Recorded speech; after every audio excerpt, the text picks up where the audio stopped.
नमो हरिहन्ताणं नमो सिद्धाणं नमो आयर्याणं नमो वज्रायाणं नमो लोये जिन स्वानुभूति से गिरी मम स्वानुभूति मदिगिरि श्री विमल धारा जन शुद्ध आनंद अमृत से भरी समता प्रभावती राधादि विकल्प तोड़ि के माँ सरस्वती प्रतिभा वंदन दृष्टि निज में जोड़ी के दृष्टि निज में जोड़ी के। जब दृष्टि निज में जुड़ती है तभी भाव बंधन होता है। सच में इस जनवाणी के प्रति वंदन भी उन्हीं जीवों के माध्यम से हो सकता है जिन जीवों ने जनवाणी के माध्यम से आत्म तत्व की उपलब्धि की हो। बाकी तो किसे महिमा आती है जनवाणी की। आप कहेंगे साहब हमें बहुत महिमा है, तो हमारे हृदय में जो महिमा है वो महिमा बस सुनी सुनाई महिमा है। ये जनवाणी का जो महत्व है या जनवाणी की जो वास्तविक वैल्यू है वो तब तक हमारे को नहीं हो सकती जब तक हम जनवाणी के बताए हुए मार्ग पर चलकर अपने आत्म तत्व की अनुभूति न कर लेवें। उसके बिना तो क्या है, वाणी मात्र है, कथन मात्र है, शब्द हैं, सुनने में मजा आता है, कर्णेंद्रिय का विषय है, अच्छा लगता है, सुनते हैं तो अच्छा लगता है बस। और फिर सुनने के बाद में क्या है, फिर मस्त बस यहाँ से उठने के बाद में जैसे के तैसे। तो इन्होंने कहा भाव बंधन किस तरह से, भाव बंधन दृष्टि निज में जोड़ी के, अपने आप में दृष्टि जोड़ करके ही भाव बंधन हो सकता है। और दृष्टि शब्द का प्रयोग जैन दर्शन में श्रद्धा के अर्थ में किया जाता है। दृष्टि माने ज्ञान भी होता है, दृष्टि माने श्रद्धा भी है। तो यहाँ दृष्टि बदल गई, निगाह बदल गई, दृष्टि बदल गई, नजरिया बदल गया। सम्यक दर्शन की प्राप्ति हो जाने के बाद में क्या बदल गया बताओ? नजरिया बदला है, और क्या बदला है? माने जो हम पर पदार्थों के संबंध में ऐसा समझते थे कि इनसे हमें सुख मिलेगा, इनसे हमें आनंद मिलेगा, ये हमारे लिए हितकारी है, अब हमारी दृष्टि बदल गई, पर से कुछ भी संबंध नहीं, किसी प्रकार का कोई संबंध नहीं है। ऐसी दृष्टि बदलने की यहाँ चर्चा चल रही है। और दृष्टि बदलने का के बारे में कहते हैं दृष्टि बदली सृष्टि बदल गई। हम आपसे पूछते हैं सृष्टि कितनी है, दुनिया कितनी है? दुनिया तो एक ही है ना, लेकिन फिर भी हम कहते हैं जैसी दृष्टि वैसी सृष्टि। ये क्या मतलब हुआ? हर व्यक्ति की दृष्टि से दुनिया अलग अलग है कि हाँ जी बिल्कुल। ज्ञानी की दृष्टि से दुनिया अलग प्रकार की है और अज्ञानी की दृष्टि से दुनिया अलग प्रकार की है। अज्ञानी की दृष्टि से इस दुनिया में सुख दुख दिखाई देते हैं और ज्ञानी कहता है कि पर से कुछ भी संबंध नहीं है। इतना फर्क है, ज्ञानी और अज्ञानी में ये अंतर है। ज्ञानी होने की विधि चल रही है, हर परिस्थितियों को देखने का नजरिया हमारा बदल जाए, किसी भी परिस्थिति को देखें, किसी भी घटना को देखें और देख करके उससे अप्रभावित रहें, ये है ज्ञान कला। ज्ञानी के पास में ये कला है, अप्रभावित रहता है। घटना घट रही है, अप्रभावित है उससे, कोई बात नहीं, क्या फर्क पड़ता है? घटनाएं घटती रहती है, घटनाएं बदलती रहती है, परिवर्तन होते रहते हैं, इससे क्या फर्क पड़ता है? देखिए जरा यहाँ जो अनुभूति के संदर्भ में चर्चा चल रही थी रहस्यपूर्ण चिट्ठी के बारे में, हम यहीं से बात को आगे बढ़ाते हैं। पेज नंबर है 343, 343 नंबर पेज। और 343 नंबर इस पेज पर नीचे से दूसरा पैराग्राफ, तथा जो ज्ञान 5 इंद्रियों व छठवें मन के द्वारा प्रवर्तता था, वह ज्ञान सब और से सिमट कर, ये सिमट कर पे अपनी चर्चा चल रही थी। कल अंतिम चरणों में हमने कहा था फैलाव को समेटो, जितना फैल रहा है ये जान लिया, वो जान लिया, इसको भी जान ले, उसको भी जान ले। मंदिर क्यों आ रहे हैं साहब आप? मंदिर क्यों आते हो रोजाना? शास्त्र सभा में आकर के क्यों बैठते हो? प्रवचन सुनने के लिए क्यों आकर के बैठे हो? सब नॉलेज बढ़ती है, ज्ञान बढ़ाने के लिए। ज्ञान तो बढ़ता ही है साहब, ज्ञान तो मिलता ही है। कहा तुम ज्ञान बढ़ाने के लिए बैठते हो, और यहाँ क्या कह रहे हैं? ज्ञान बढ़ाना नहीं है, समेटना है। हम बढ़ाने के लिए बैठे हैं, हमें लगता है बढ़ना चाहिए, और मजा आ गया साहब, मजा आ गया। क्या मजा आ गया? अरे साहब एक टॉपिक क्लियर हो गया। कभी कभी लोग ऐसी बातें करते हैं, अरे साहब ये बिल्कुल, ये टॉपिक तो इतना क्लियर हो गया ना। तो टॉपिक क्लियर करना है कि अपने स्वरूप को जानना है? क्या करना है? ज्ञान का फैलाव है ये। ज्ञान की तरंगे जहां उठ रही है वहां से फैल रही है विकेंद्रित होकर के। जब ये ज्ञान की किरणें एकाग्र होकर के, केंद्रित होकर के अपने स्वभाव की तरफ झुकती है तो एकदम ज्ञान ज्योति जागृत होती है। ऐसा चमत्कार होता है। जैसे लेंस के मध्य सूर्य की किरणें फैली हुई हैं, तो फैली हुई है तो कुछ ठीक है, नॉर्मल जो भी परिस्थिति बन रही है। लेकिन यदि सूर्य से निकलने वाली उन किरणों को केंद्रित कर लिया जाए तो देख लो आप कितने प्रयोग होते। सेकंड में आग लग जाती है। हाँ, जलाई है हम सबने, बचपन में जलाया है। लेंस लगाया, आपने नहीं जलाया कभी? हाँ, हाथ जलाते थे ऐसे, कागज जल जाता था, कागज में छेद हो जाता था, ऐसे उठाओ उसको, वो जो फैली हुई किरणें हैं वो केंद्रित होनी चाहिए और जल जाएगा वो।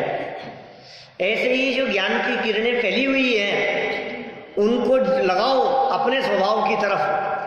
तो जैसे सूर्य की फैली हुई किरणें एकाग्र होने पर, एकत्रित होने पर कागज को जला देती है, उसी तरह से हमारे उपयोग की फैली हुई किरणें जब अपने स्वरूप में केंद्रित होती है तो कर्मों को जला देती है।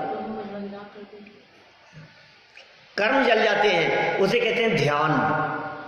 एकाग्रता का नाम ध्यान है, सिमटने का नाम ध्यान है, फैलने का नहीं। लेकिन फैलेगा नहीं तो समेटेगा क्या? क्या कोई व्यक्ति ये बात कहे कि भोजन बनाने के बाद में जब सब समेटना ही है, क्या तो फैलाएं काहे को? कि नहीं भाई, प्रक्रिया यही है, पहले फैलाना भी पड़ेगा और फिर समेटना भी पड़ेगा। यही प्रक्रिया है। ये साहब सूट सिलाना है और अच्छा सूट पीस खरीद करके लाए, बहुत महंगा है, 5-7 हज़ार रुपये मीटर का है। इतना महंगा कपड़ा खरीद करके लाए और टेलर को ले जा करके दिया, और टेलर ने नाप वाप लेकर के और सब भेज दिया। हमने कहा कब मिलेगा? बोले 3 दिन बाद।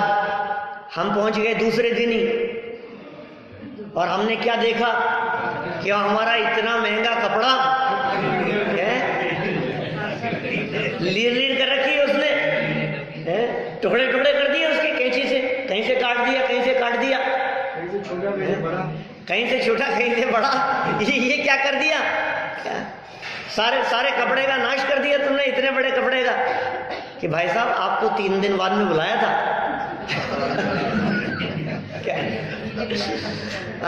आप गलत समय आ गए।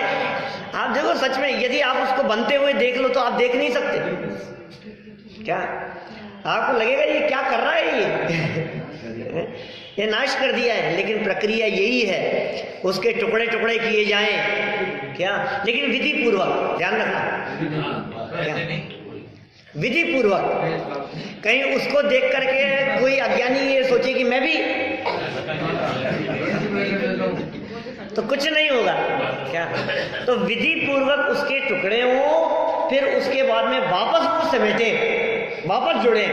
इसी तरह से आत्मा के ज्ञान के माध्यम से विधि पूर्वक हमने किए टुकड़े, इसका नाम है उपयोग का फैलाव। कि आत्मा में क्या क्या गुण हैं, किस तरह की क्वालिटी आत्मा में मौजूद हैं, उपादान क्या होता है, निमित्त क्या होता है, निश्चय क्या होता है, व्यवहार क्या होता है, नयों के माध्यम से, प्रमाण के माध्यम से। कल शायद चौके पे आने की बात भी की थी हमने। द्रव्य क्षेत्र काल भाव से वस्तु का स्वरूप क्या है, आत्मा का स्वरूप क्या है, ये सब क्या किया हमने, ज्ञान का फैलाव किया। या अब क्या करना, ये सब फैलाव होने के बाद में समेट लो वापस कि साहब ये फैलाया क्यों था, कि फैलाया था समझने के लिए, और समेटना क्यों है, समझ आने के लिए। दो काम है, समझना और समझ आना। आत्मा के स्वरूप को पहले समझना होगा और उसके बाद में उसमें समाज आएगा उपयोग।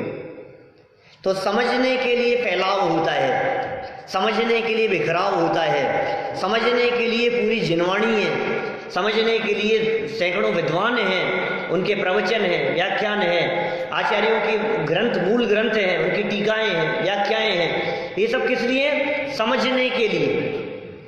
लेकिन समझने में ही लगा रहे तो क्या हुआ, अब समझ लिया ना, अब क्या करना है बताओ। अब ये काम करना है जो पंडित जी ने कहा है, निज में अहम बुद्धि धारण कर, चिदानंद स्वरूप हूँ, शुद्ध स्वरूप हूँ, सिद्ध हूँ इत्यादि विचार के माध्यम से ये सहज जो आनंद तरंगे उठ रही है, देखो इन आनंद तरंगों को विकल्प कह करके पुकारा। मजा आ रहा है, क्या गजब स्वरूप है। अब कहा कि अब तेरे ये जो विकल्प भी टूटे, माने विकल्पों का आनंद टूटे और निर्विकल्प आत्मा की अनुभूति हो। आत्मा से उठा हुआ ज्ञान, ज्ञान आत्मा में ही है, शास्त्र में तो ज्ञान है नहीं। जो ज्ञान पर्याय, जो ज्ञान की तरंगें आत्मा से उठती है, वे ज्ञान तरंगें आत्मा से उठकर जब बाहर की तरफ ना जाएं और अपने स्वभाव की तरफ आएं तो अतीन्द्रिय आनंद की उपलब्धि होती है। ये उपयोग की एकाग्रता अपने स्वभाव के साथ में हो। ये बातें यहाँ कह रहे हैं, सिमट कर, ज्ञान सब ओर से सिमट कर। निकला कहाँ से था, अपने में से। जा कहाँ रहा है, पर में जा रहा है।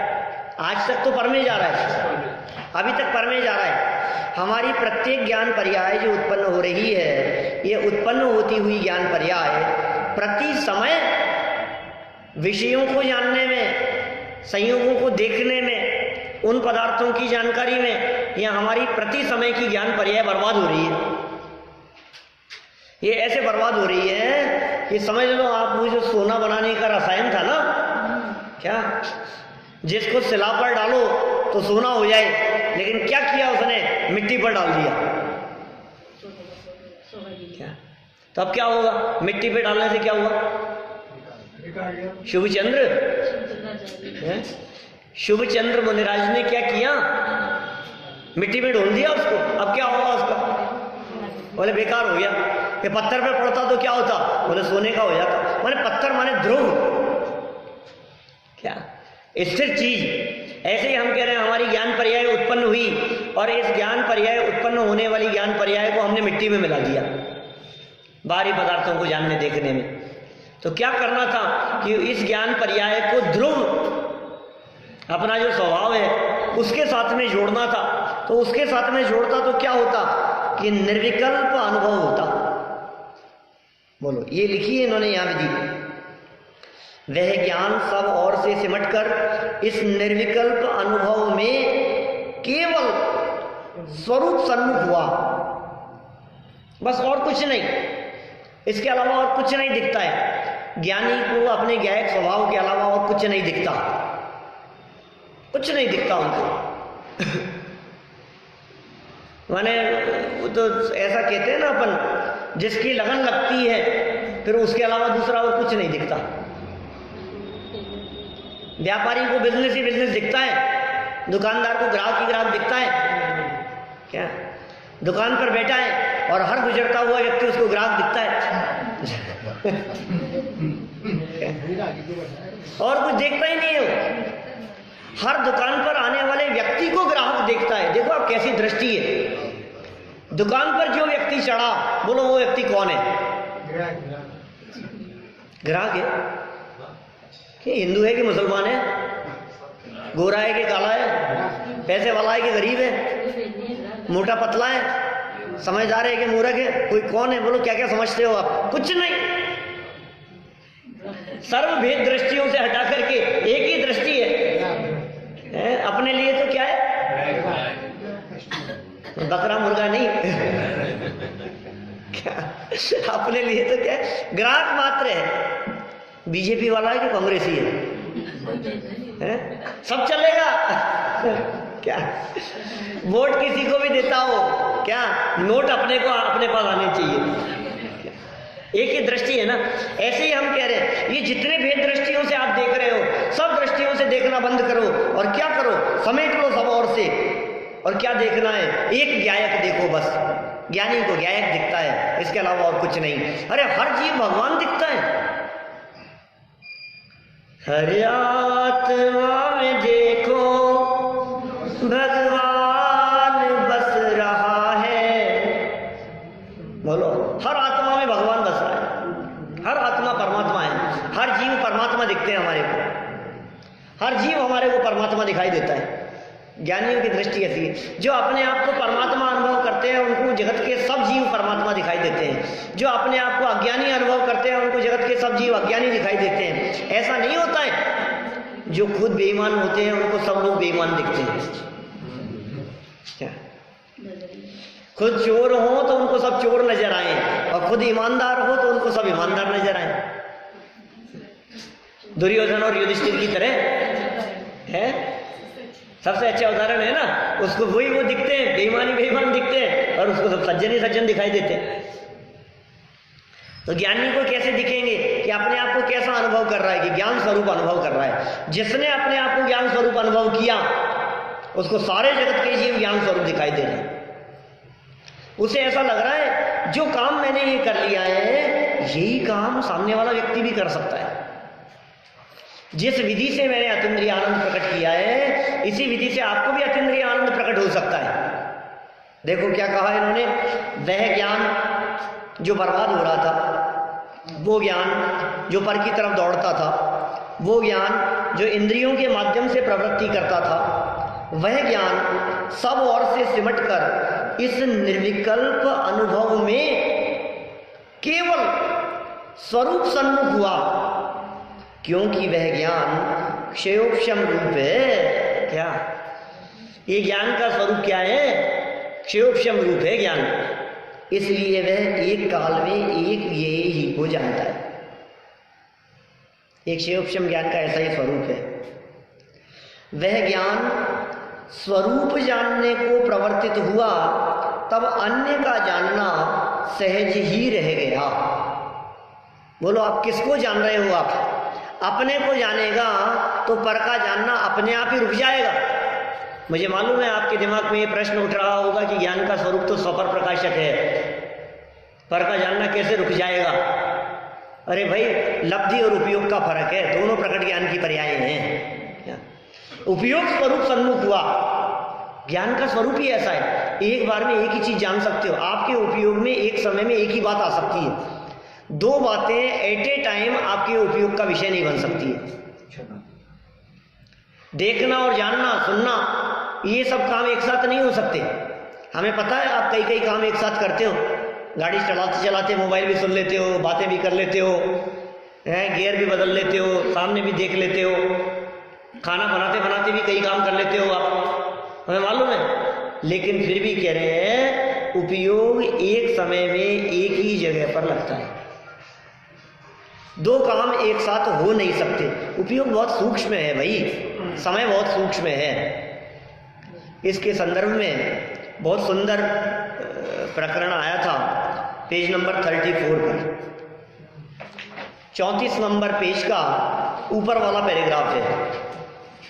343 है ना अपना, जहाँ पढ़ रहे हैं अपन, इसमें 3 हटा दो तो 34 बचता है। 34 नंबर पेज का वो प्रकरण बहुत ही सुंदर प्रकरण है, वो पढ़ने योग्य है। क्या कहा है इसमें? 36 नंबर पेज का देखो, 36 नंबर पेज क्या कह रहे हैं? ज्ञान दर्शन का सद्भाव, पढ़ रहा हूं ध्यान से देखना। ज्ञान दर्शन का सद्भाव ज्ञानावरण दर्शनावरण के क्षयोक्षम के अनुसार होता है। जब क्षयोक्षम थोड़ा होता है तब ज्ञान दर्शन की शक्ति थोड़ी होती है। जब बहुत होता है तब बहुत होती है। तथा क्षयोपशम से शक्ति तो ऐसी बनी रहती है, परंतु परिणमन के द्वारा एक जीव को, वही वाक्य 343 पर जो अपन पढ़ रहे हैं, एक जीव को एक काल में एक विषय का ही देखना जानना होता है। कब पढ़ा था बोलो, याद है क्या? है 34-36 पेज है, 3 हो गए लगभग 3। आज कितनी 26 जनवरी है? आज 27 जनवरी को शुरू किया था अपन ने। 27 जनवरी को मंगलाचरण से शुरू किया था, तो 36 पेज पढ़ने में महीना भर, 2 महीना 2 महीना लगा हुआ, 3 महीना लगा हुआ, महीना 2 महीना और क्या। देखो क्या कह रहे हैं, परंतु परिणमन द्वारा एक जीव को एक काल में एक विषय का ही देखना और जानना होता है। इस परिणमन ही का नाम उपयोग है। एक ही चीज को देख जान सकते हो। बारीकी तो इतनी है कि जब आप किसी कलरफुल चीज को देखते हो तो उसमें जब आपको रेड कलर दिखता है तो ब्लू नहीं दिखता है, ब्लू दिखता है तो येलो नहीं दिखता है, येलो दिखता है तो पिंक नहीं दिखता है, पिंक दिखता है तो ग्रीन नहीं दिखता है। आप समझ रहे हैं? ये सामने जो आपको जम्बू द्वीप का नक्शा दिख रहा है ना, इसमें कितने कलर एक साथ दिख रहे हैं बोलो आपको?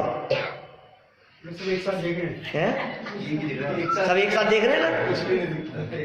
सब एक साथ देख रहे हैं। बोलो ये जो बीच में जो तपाए हुए स्वर्ण जैसा कलर दिख रहा है निषद पर्वत का, और नील पर्वत का जो नीला कलर दिखाई दे रहा है, ये दोनों एक साथ देखो आप, हैं? इन दोनों को एक साथ देखने पर भी क्या आपको ये बात पकड़ में आ रही है कि आगे पीछे चल रहा है? बोलो, ये बहुत स्थूल है ये तो। अभी हम कह रहे हैं उसमें भी एक ही जगह पर है, वहां पर भी जब शब्दों के ऊपर दृष्टि है तो कलर पर नहीं है, कलर पे दृष्टि है तो डिजाइन पर नहीं है, लेकिन हमें एक जैसा सा दिखाई देता है। उसका कारण ये है कि समय बहुत सूक्ष्म है। 1 सेकंड में उपयोग असंख्यात बार फिर जाता है। क्या 1 सेकंड में असंख्यात बार फिर जाता है? नीचे एग्जाम्पल दिया इसके लिए, नीचे आगे वाले पैराग्राफ में देखो आप, एक पैराग्राफ छोड़ करके आगे बीच में, जैसे कौवे के नेत्र के 2 गोलक है और पुतली एक है, वह फिरती शीघ्र है इसलिए दोनों गोलकों का साधन करती है। कौवे की डेथ हो जाने पर, क्रो उसकी डेथ हो जाने पर जब उसके शरीर को चीर फाड़ करके देखा तो उसकी आंख एक ही थी। आप कौवे को देखो, क्या तो कौवे को देखोगे तो आप क्या कहोगे? आंखें तो 2 ही है उसकी, आंखें तो 2 ही है ना कौवे के, 2 नहीं है। तो कह रहे छेद तो 2 है, लेकिन अंदर जो उसके फिरने वाली जो है ना वो 2 हैं। वो इतनी जल्दी फिरती है कि वो सामने देख रहा हो आपको तो आपको 2 ही दिखेंगी। हाँ समझ रहे है वो एक, इतना फास्ट फिर रही है। हम कह रहे हैं 1 सेकंड में संख्यात 1000 कूड़ा कूड़ी आंवलियां, और एक आंवली में जगन्य युक्त असंख्यात समय, चौथे नंबर का असंख्यात, एक आंवली में इतने समय है और एक समय में उपयोग एक ही विषय को जानता है, एक ही ये को जानता है। इसका मतलब एक विषय को देखते समय हमारा उपयोग कितनी बार फिर गया हमें खुद को नहीं मालूम। छद्मस्त के ज्ञान का विषय ही नहीं है वो सूक्ष्म समय। तो देखो जरा आगे क्या कहते हैं, ये कहाँ आ गए अपन? उसका नाम उपयोग है, पेज नंबर 36 पर 5वीं लाइन। वहां एक जीव को एक काल में या तो ज्ञानोपयोग होता है या दर्शनोपयोग होता है। एक विषय संबंधी बात कर रहे हैं, या तो ज्ञानोपयोग होगा या दर्शनोपयोग होगा, तथा एक उपयोग के भी एक भेद की प्रवृत्ति होती है। जैसे मति ज्ञान हो तब श्रुत ज्ञान नहीं होगा, अवधि ज्ञान नहीं होगा, मने पर ज्ञान नहीं होगा, केवल ज्ञान नहीं होगा। कहते तो हमेशा है कि मति ज्ञान और श्रुति ज्ञान दोनों साथ साथ है। हमारे कौन से ज्ञान है? हम कहते हैं मति ज्ञान श्रुति ज्ञान, 2 ज्ञान साथ में है, लेकिन 2 नहीं है वास्तव में। जिस समय मति होगा उस समय श्रुत नहीं होगा। एक जीव को एक साथ कितने ज्ञान हो सकते हैं बताओ साहब? एक ही हो सकता है। ये तो टोडरमल जी की अपेक्षा से बोल रहे हो, उमा स्वामी की अपेक्षा से बोलो। तत्वाद से तो पढ़ाया भी आपने थोड़े दिन पहले हैं। एकादिनी भाज्यानि युगपदे कस्मिन्ना चतुर्भ्यः, ऐसा सूत्र है। कम से कम यदि एक ज्ञान किसी को हो तो एक ज्ञान हो सकता है। 5 ज्ञान है ना, मति श्रुतावधि मने परिय केवलानि ज्ञानम, मति ज्ञान, श्रुति ज्ञान, अवधि ज्ञान, मने परिय ज्ञान, केवल ज्ञान, 5 ज्ञान है। इन 5 में से कम हो किसी को तो एक ज्ञान हो सकता है। कौन सा? मति ज्ञान। हाँ, सब गर्दन लाओ। हाँ, एक होगा तो अकेला केवल ज्ञान होगा क्या? आप देखो, अरहंत सिद्ध भगवान के एक ज्ञान और हमारे 2 ज्ञान। कैसा स्वरूप है? उनको केवल ज्ञान है और हमारे को मति ज्ञान और श्रुत ज्ञान है। किसी को 3 भी हो सकते हैं, मति श्रुत और अवधि। किसी को 4 भी हो सकते हैं, मति श्रुत अवधि और मन पर्यय, 4 भी हो सकते हैं। एट ए टाइम एक जीव को 4 ज्ञान हो सकते हैं। तो भी कह रहे हैं उपयोग जब जानने में प्रवृत्ति करता है तो जब मति ज्ञान से जानता है तब श्रुत ज्ञान नहीं होता। जब श्रुत ज्ञान रूप जानने रूप प्रक्रिया होती है तो मति ज्ञान नहीं होता। ऐसा स्वरूप है। एक समय में एक ही होगा, ये कहना चाह रहे हैं यहाँ, अन्य ज्ञान में नहीं होता। देखो आगे, तथा एक भेद में भी, अब जैसे अकेले मति ज्ञान की बात करें, एक भेद, उसमें भी एक विषय में ही प्रवृत्ति होती है। जैसे स्पर्श को जानता है तब रसादिक को नहीं जानता। ऐसा नहीं हो सकता कि ये जो खीर बनी है, ये खीर का मीठापन और खीर का गर्मपना, ये दोनों एक साथ ज्ञान का विषय बन जाए। गरम गरम खीर थी, मुंह में रखी तो आपने को क्या लग रहा है? मीठी तो है लेकिन गर्म है। दो बातों को जाना ना हमने, मीठा तो बराबर हो गया लेकिन गर्म है। अब हमें लग रहा है ये 2 चीजें हमने एक साथ जानी है, लेकिन ये कह रहे हैं समय भेद है। ये सूक्ष्मता ये पकड़ में नहीं आ रही है हमारे को पकड़ में नहीं आ सकती, ये है समय भेद। क्योंकि हमें तो क्या कहें, हम कुछ भी पकड़ में नहीं आता है। बहुत स्थूल बातें हमारे ज्ञान का विषय नहीं बनती है। मैं इस सूक्ष्मता को बतलाने के लिए कहता हूं, आपको यहां बैठे हुए 28 मिनट हो गए क्या?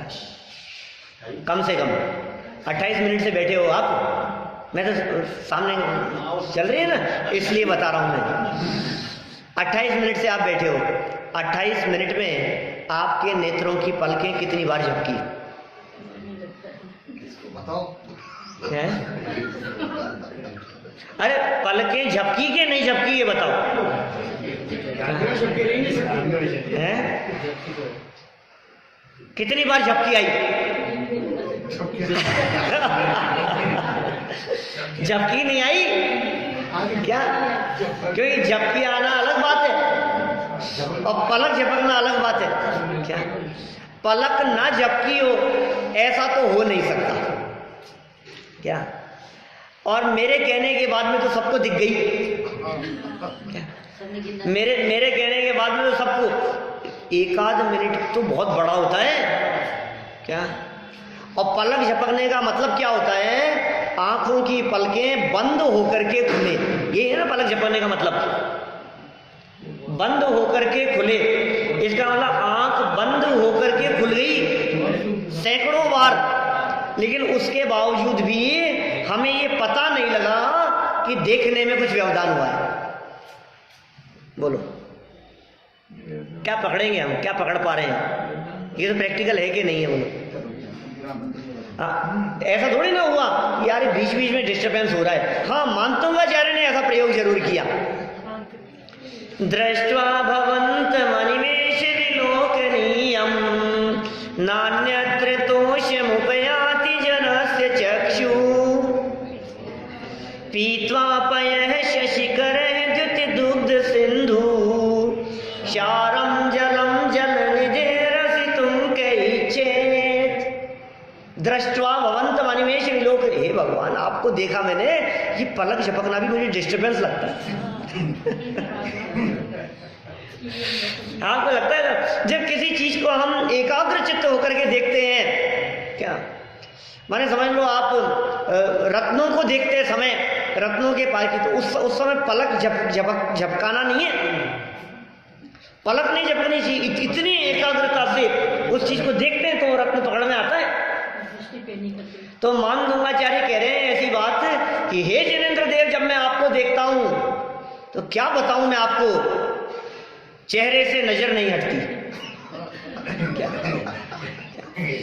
और जब मैं आपको देखता हूं तो सच है, मैं अंदर की गहराई से बात करता हूं, मैं ये कह रहा हूं कि आपको देख लेने के पश्चात अब दुनिया में किसी और को देखने का मेरा मन नहीं होता।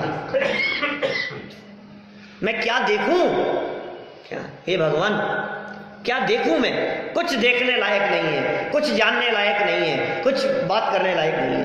आपको देखा, पलक झपकना भी मुझे अनिमेष विलोकनीयम, ऐसे शब्दों का प्रयोग किया है।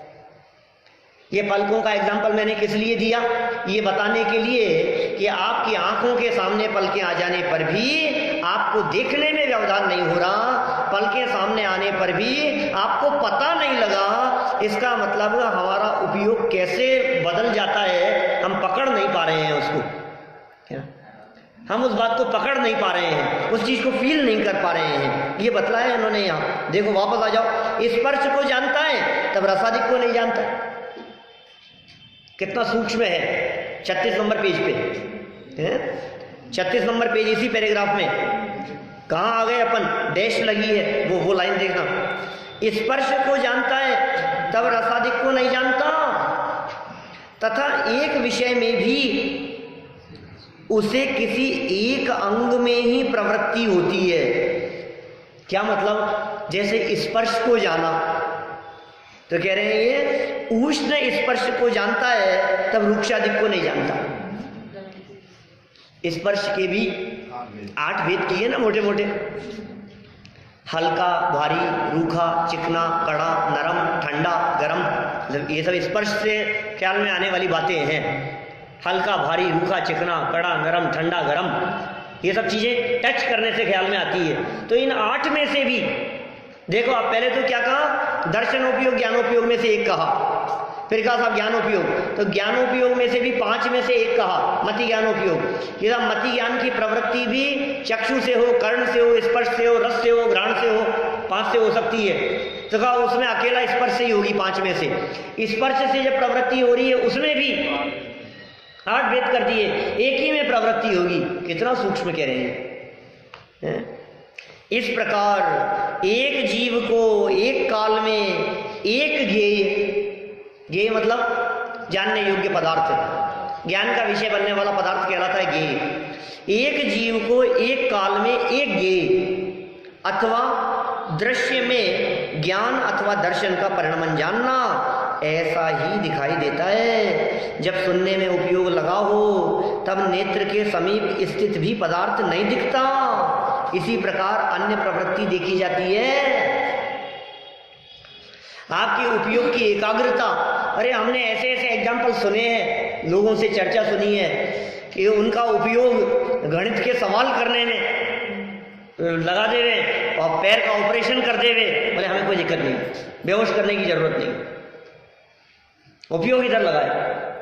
हमने ऐसे ऐसे पढ़ने वालों के बारे में सुना है जो पढ़ाई कर रहे हैं और बगल में से बारात निकल जाए तो उन्हें पता नहीं लगे, इतनी तल्लीनता से पढ़ाई कर रहे हैं।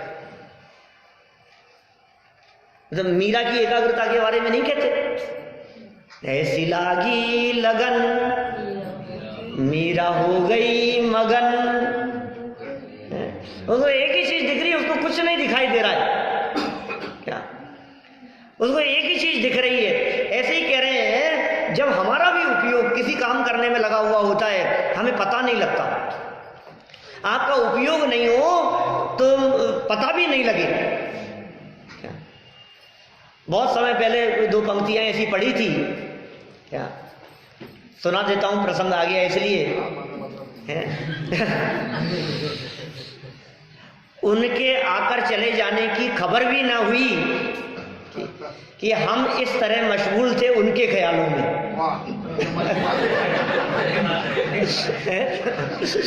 हमारे उपयोग की एकाग्रता इतनी हो किसी जगह पर कि बाहर में कुछ भी हो रहा हो पता नहीं चले हमारे। ये उपयोग की एकाग्रता का ऐसा स्वरूप है ना, ये एकाग्रता के संदर्भ में कह रहे हैं, ज्ञान का ऐसा स्वरूप है, सामने हो पर दिखाई नहीं देवे। माने सामने किसी को देख रहे हो तो आवाज सुनाई नहीं देवे, किसी बात को सुनने में उपयोग लग रहा हो तो दिखाई नहीं देवे। माने चक्षु इंद्रिय के माध्यम से जब उपयोग लगा हो तो कर्णेंद्रिय काम नहीं करे, कर्णेंद्रिय के माध्यम से उपयोग लगा हो तो चक्षु इंद्रिय काम नहीं करे। कैसा स्वरूप है ये ज्ञान का, इसी प्रकार का स्वरूप है। हमारा ज्ञान इन पांचों इंद्रियों के माध्यम से निरंतर बट रहा है, निरंतर फैल रहा है, निरंतर बर्बाद हो रहा है। इसलिए अब क्या करना है कि अपने इस ज्ञान को पांचों इंद्रियों की तरफ से फैलते हुए को समेट लो, अपने में समेट लो। ये समेटने की चर्चा कर रहे हैं 343 पेज पर, रहस्य पूर्ण चिट्ठी में ये बात कही उन्होंने। समेटो अपने उपयोग को इस तरह से। कैसे समेटे? ये समेटने की विधि है, कभी चक्षु से जानता है, कभी कर्ण से जानता है, कभी स्पर्शन इंद्रिय से जानता है। ये ऐसे व्यक्ति का उदाहरण देकर के बात की है डॉक्टर साहब ने, उसमें भारले जी ने धर्म के 10 लक्षण में एक ऐसे सेठ की परिकल्पना की वहां जिस सेठ के आगे 5 टेलीफोन लगे हुए हैं। एक टेलीफोन की घंटी बजती है, उसको उठाता है, वो उसको रख नहीं पाता, इतनी देर में दूसरे की घंटी बजने लगती है तो उधर चला जाता है, उसको रखा नहीं, उसके पहले तीसरे की बजने लगती है। तो इसी तरह से हमारा जो उपयोग है, ये पांचों इंद्रियों की घंटियां बजती रहती है निरंतर। क्या ज्ञान कहता है ऐसा कर लो, ऐसा कर लो, इधर उधर इधर उधर, उपयोग किधर किधर जा रहा है। कह रहे हैं भाई साहब ये अपने उपयोग को बर्बाद मत करो। पांचों इंद्रियों के माध्यम से और मन के माध्यम से, इनके माध्यम से ज्ञान जानने का काम जरूर करता था आज तक, लेकिन जब अपने स्वभाव को जानेगा तो इंद्रियां काम नहीं करेगी। पर पदार्थों को जानने में मति श्रुत ज्ञान इंद्रियों का सहयोग लेते हैं, लेकिन वे मति श्रुत ज्ञान जब अपने स्वभाव को जानने में प्रवृत्त होते हैं तो उन मति श्रुत ज्ञान को परोक्ष ज्ञान नहीं कहते, उन्हें प्रत्यक्ष ज्ञान कहते हैं।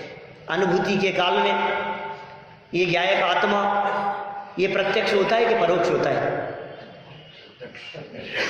अनुभूति के काल में प्रत्यक्ष होगा कि परोक्ष होगा? प्रत्यक्ष। प्रत्यक्ष परोक्ष तो जानते हैं ना, डायरेक्ट प्रत्यक्ष है। तो अनुभूति के काल में छद्मस्त को भी प्रत्यक्ष होता है, हम आपको भी प्रत्यक्ष अनुभूति के काल में। तो ज्ञान कौन से हैं आपके पास में? बोले मति और श्रुत। ये तो परोक्ष ज्ञान है। मति ज्ञान और श्रुति ज्ञान तो परोक्ष ज्ञान है। अवधि मने परिय और केवल ज्ञान प्रत्यक्ष ज्ञान है। अवधि मने परिय एक देश प्रत्यक्ष है और केवल ज्ञान सकल प्रत्यक्ष है। मति ज्ञान और श्रुति ज्ञान परोक्ष ज्ञान है। शेराला की पंक्तियां नहीं याद आ रही आपको? मति श्रुति दो ये परोक्ष अक्ष मन ते उपजाही, अवधि ज्ञान मन पर जय दो है देश प्रत्यक्षा, द्रव्य क्षेत्र परिमाण लिए जाने जी स्वच्छा। केवल ज्ञान की बात की, अवधि ज्ञान मने परिय।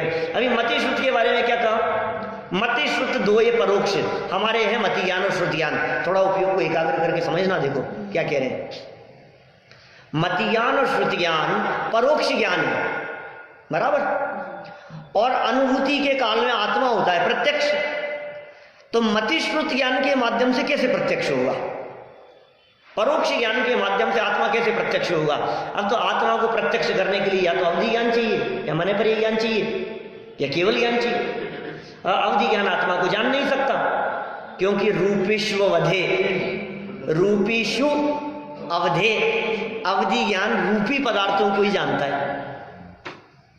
ये उमा स्वामी महाराज ने लिखा, अवधि ज्ञान सिर्फ रूपी पदार्थों को जानता है, अरूपी आत्मा को नहीं जान सकता। और तदनंत भागे मने परिय, उसके अनंत विभाग को मने परिय जानता है। इसलिए अवधि मने परिय तो छोड़ो, तो आत्मा की अनुभूति के लिए केवल ज्ञान चाहिएगा। कितनी बड़ी समस्या होगी। वो है नहीं, वो हो सकता नहीं। अनुभूति के बिना केवल ज्ञान नहीं हो सकता, और केवल ज्ञान के बिना आत्मा की अनुभूति नहीं हो सकती। कितनी बड़ी प्रॉब्लम हो जाएगी। सुनो सुनो सुनो, मतियान और श्रुतियान ये प्रत्यक्ष भी हैं और परोक्ष भी हैं। ये साहब इनको प्रत्यक्ष कहाँ लिखा है? अनुभव प्रत्यक्ष की बात चल रही है। जब मतियान और श्रुतियान पर पदार्थों को जानने में प्रवृत्ति करते हैं और उनमें इंद्रियों की आड़त बीच में आती है तो ये परोक्ष हो जाते हैं। परोक्ष माने इनडायरेक्ट, है ना।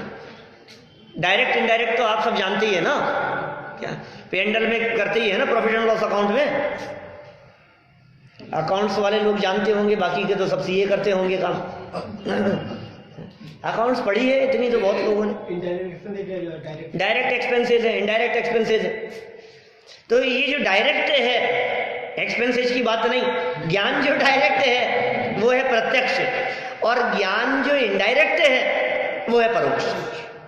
तो इनडायरेक्ट ज्ञान कब होता है? जब इंद्रियों के माध्यम से जानता है तो ज्ञान इनडायरेक्ट होता है। और इंद्रियों के बिना, क्योंकि आत्मा को जानेगा तो आंख से थोड़ी ना देखेगा, क्या आत्मा को जब हमारा ज्ञान जानेगा तो कान से थोड़ी ना जानेगा। वो कैसे जानेगा बताओ? अंतरोन्मुखी दृष्टि, आंख ना कान की जरूरत नहीं है। अरे आंखें खुली हो या हो बंद, क्या कोई फर्क नहीं पड़ता उससे, फिर भी आत्मा दिख सकता है। जब जगत में लोग ऐसी बात करते हैं कि आंखें खुली और बंद होने से कोई फर्क नहीं पड़ता है, तो हम भी ये कह रहे हैं क्या ज्ञानियों को भी कोई फर्क नहीं पड़ता है।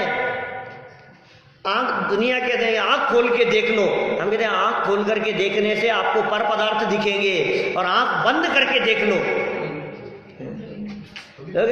झूठा है संसार, आंख खोल के देख लो। ऐसी पंक्ति आती है कोई भजनों में, हम कहते हैं साचा है आत्मा, आंख बंद करके देख लो। क्या आंख बंद करके भी कुछ दिखता है क्या कि हाँ दिख सकता है? ये आत्मा का स्वरूप ऐसा ही है जो आंखों से नहीं दिखेगा। आंखों की खिड़की बंद करो, कान के दरवाजे बंद करो। स्पर्शन, रसना, घ्राण, चक्षु और कर्ण, इन पांचों इंद्रियों के दरवाजे जब बंद होते हैं और उपयोग इनके माध्यम से बाहर नहीं जाते हुए जब अंदर में जाता है तो आत्मा दिखता है, स्वरूप सन्मुख। उस समय ज्ञान प्रत्यक्ष होता है, क्योंकि इंद्रिय माध्यम नहीं है, इसलिए वो ज्ञान प्रत्यक्ष ज्ञान कहलाए। हाँ, इसीलिए कहा ना, जो ज्ञान इंद्रियों और मन से प्रवृत्ति करता था वही ज्ञान अब स्वरूप सन्मुख हुआ।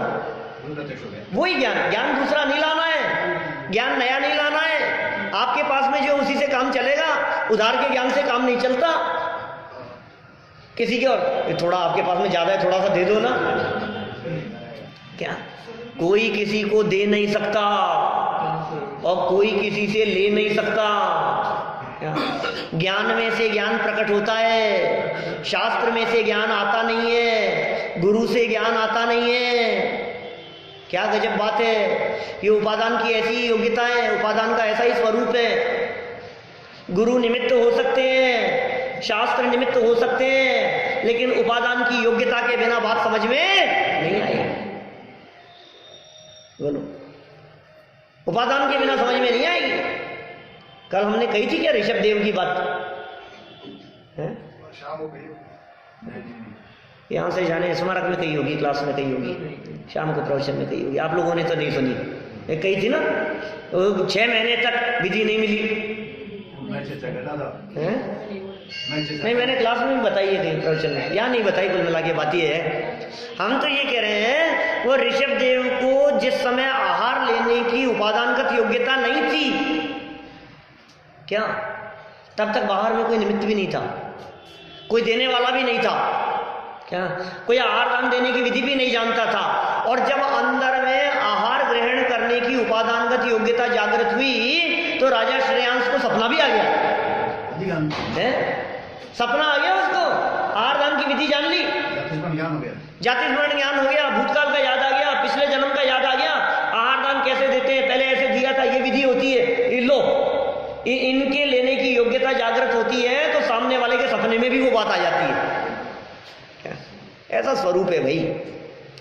ज्ञान में जानने की योग्यता हो तो जानने में आएगा, गुरु से ज्ञान नहीं होता। समझाने वाले कितने भी हों, देखो आप ऋषभ देव जैसे समझाने वाले थे तो मरीचि नहीं समझ पाया, समझाने वालों की कमी नहीं थी। तीर्थंकर जैसे समझाने वाले हों तो नहीं समझ पाए, और जब समझने की योग्यता और पात्रता जागृत हुई, जंगल में हिरण को फाड़ के खा रहा है, सामने दो मुनिराज खड़े हैं, भाषा समझ में आ नहीं रही है, लैंग्वेज पहचानता नहीं है, और समझ में आने की योग्यता थी तो समझ में आ गया, वेद विज्ञान हो गया। तिर्यंच गति के अनपढ़ भी उसने अपने ज्ञान को समेट लिया अपने में और अनुभूति कर ली। निर्विकल्प अनुभव के काल में स्वरूप सन्मुख हो जाता है ज्ञान। उस शेर के जीव का ज्ञान स्वरूप सन्मुख हो गया। ये विधि है, क्योंकि क्षयोपशम ज्ञान का इसी प्रकार का स्वरूप है भाई साहब, कि ज्ञान एक काल में एक ज्ञेय ही को जानता है।